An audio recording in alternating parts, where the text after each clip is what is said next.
Guten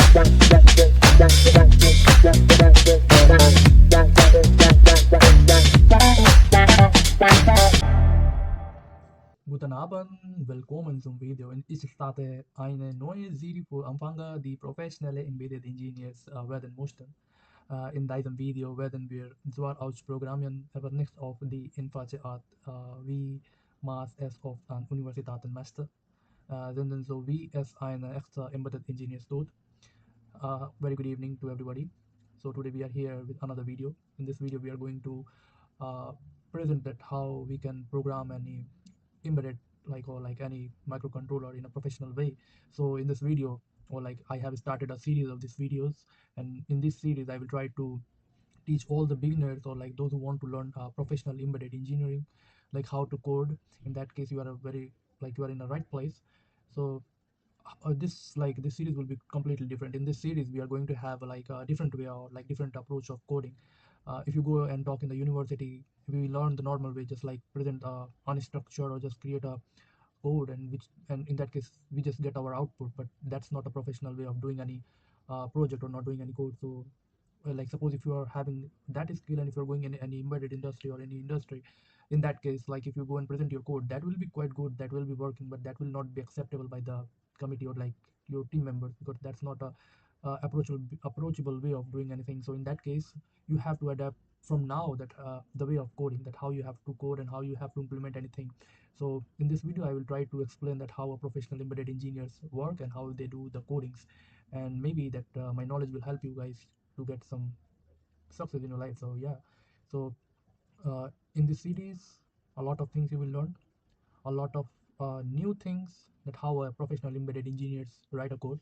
I will try to put my whole experience in this, and like what's say extra, like in today's video I will just show a small demonstration of like how to code, uh, like how professional embedded engineers code, and I will try to explain that code to you guys. And yeah, and then we will start this series. And like once you will complete this series, I hope that you will be having a good bunch of knowledge for a entry-level job in an embedded industry. So yes, let's get started. So the microcontroller which we are going to work with is like ESP32 S3. And first thing to be clear, like if you're going in any, or if you are working professionally, you have to adopt a new way of doing your codes. So many industry prefer Linux environment. If you don't have a Linux computer, like same as I don't have the Linux computer. In that case I use WSL2, Windows Subsystem for Linux, and in that case I have a environment of Linux, and I will show you that how you can do it. So most of the people have this Windows computer. So let's start. I open this and I will enlarge maybe.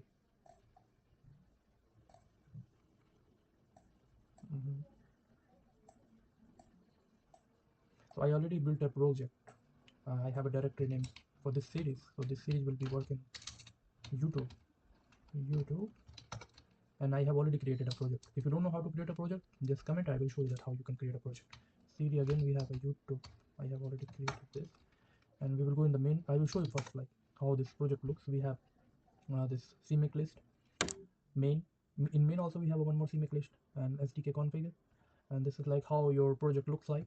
So let's start with the main, cd main, nano, and I will show you how the CMake list look so that you can understand. Look, so we have this code, the main code, and if you have some extra thing, like if you have like suppose if I'm working with any another thing, recently I did one project so where I was using this end-to-end encryption. So in that case I created my own libraries or like drivers. So in that case I included that thing and then it compiles. So in later videos I will also explain you that how the CMake list also work. So let's focus on like how that we can code this. So let's nano youtube.c. Okay, let's start the coding. So first I will try to write the code, and then later I will explain everything, each and everything, so that maybe you can understand like how the things are working and how the things are not working. So first I will increase the size so that you can watch it clearly. So let's start again.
start now. Now I will explain you that how this code is working and what is the difference between that code and like the normal way of doing the code and this way of doing the code. What is the approach? Why we applied this approach to just do the simple task. So I will explain it to everything.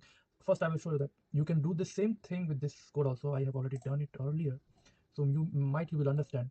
Look, here both the codes are same. Maybe there will be something different like times. Otherwise, yeah, otherwise it will be work. Let me check. Uh-huh.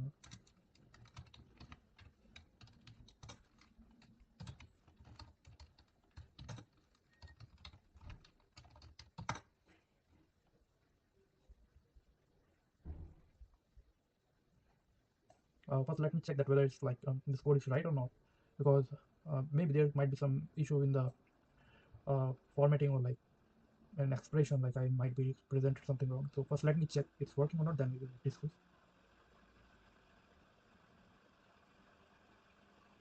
Yeah, so this code is also correct. Let's go again. See the name and bank 1.3. Okay, so look guys, here like both the codes are same. They both are serving the same thing, but this code is bigger and this code is like easier to implement, and you can implement and just get the same result. But look, this is not a professional way of doing any code. Like this is a very easy code, like just a hello world something. But if you go and like do the same any task in the, or you have any project, and if you do the way this is going to be happening, in that case you are in a wrong way. You are not doing the things perfectly, because this is not a professional way. This is a professional way. Like FreeRTOS here is allowing to manage multiple tasks efficiently. Like in real embedded system, you're not going to blink the, you're not going there to blink the LED. You have to work with actuators, communication modules, and device may require some specific electrical condition. That's why we are here configuring the pull up, pull downs, interrupt, and many more things as per the requirements. And here even if I will explain you the code, let me explain what does it mean. So you can see here like pin bit mask. What does it mean? So here it is like selecting the GPIO 2 or any GPIO which we have to work. So here in this means like a GPIO 2 shifting 1 to the left by 2, so that it will enable the GPIO 2. And this one is like simple, setting the GPIO as output. Here we have already disabled the pull up and pull down register, no interrupt needed, but still we have used it because it will like make you to use these things, so that in future if you are going to work with your project in any industry, so you will know that what is these things are. Look here in this code, it's nothing there. So if you go and if you see your colleagues are doing this way, you will say that what I did or what I learned, why it's so different from them. So that's why I ask you or urge you to just try to implement this thing, so that you will be in a safer side. And suppose why this code is here. So we are not just blinking one LED. This approach is allow you to configure multiple pins at once, using this bit mask. Okay, and then if you use the modular, like in it LED GPIO, maybe here you can see or here you can see. Okay, so it will be same there, but function is modular, like you can reuse it like in any project with minimal changes. And real world system often use many input output pins. So yeah, this one. Second reason I will say, right, you are in a team. Okay, even if you're working alone, separating GPIO setup as a task logic is like best practice. And you have to make your code clean, readable, and easy to debug or upgrade. Professional companies they demand like this type of structure. Okay, and explicit hardware control should be there. So you are not let the hardware guess, like tell it exactly what to do. So here we have like disable pull up or pull down interrupts explicitly. So we are here making the pins behavior predictable, like avoiding all the random voltage states or like conflicting modes, even though it's not like strictly like needed for an LED. And here you can see it's nothing. You are just doing the normal thing. So that's why I'm saying. So here we are not we are like, we don't write a longer code just to make the things hard. We are writing smart code to be ready for the real limited challenges. So this is how you have to become an engineer who's ready for the field, just not like for the labs. Sorry. So yeah, so this is already like this is the right structure. By tweak the parameters, like no need to write from like anything like so scratch or something like that. So yeah, let's blink this and let's see that whether the things are working or not. So this one already we have done, so let's close this one. So we have to run this code, already been done. Before we start with this, like first, because we cannot run in the main, so we have to do this.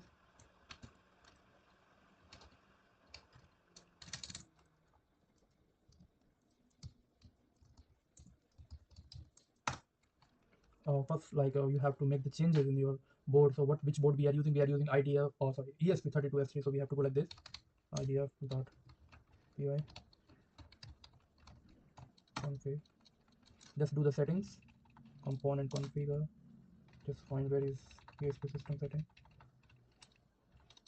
Just find where is, just enable this one. Okay, And what else needed? Serial flash configure, flash size number, that's 4. Okay, you all are done, so just put this. And what else needed? Yeah, that's it. Let's build this project idf.py build. We will build this. Let's see it's working or not.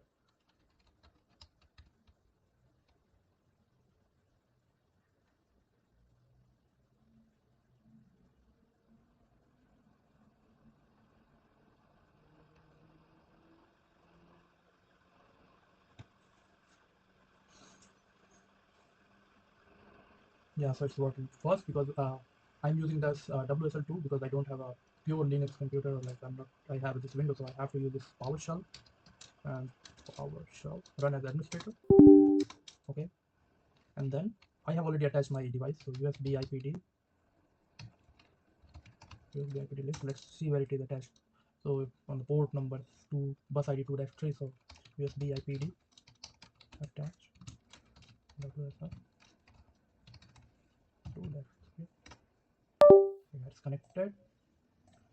idf.py byld build. Let's build this. Oh, sorry, I have to flash.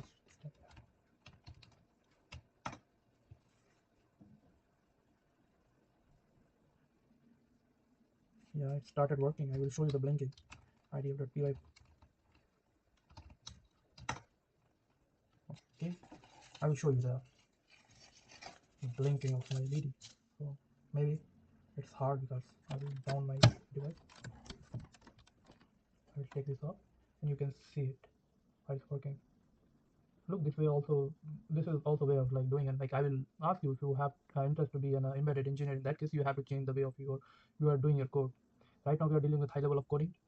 So in that case also, like we have to be in like a selective way of doing the code, not just like doing a non professional way. So this is the first video of our series. In coming videos, I will see that what the good things I can teach you so that you can learn and like you can use it in your projects. And maybe if you complete this series, I will definitely I will say that 99% you will land a entry level job in any embedded industry. So stay tuned. Hope you like this video. Thank you so much.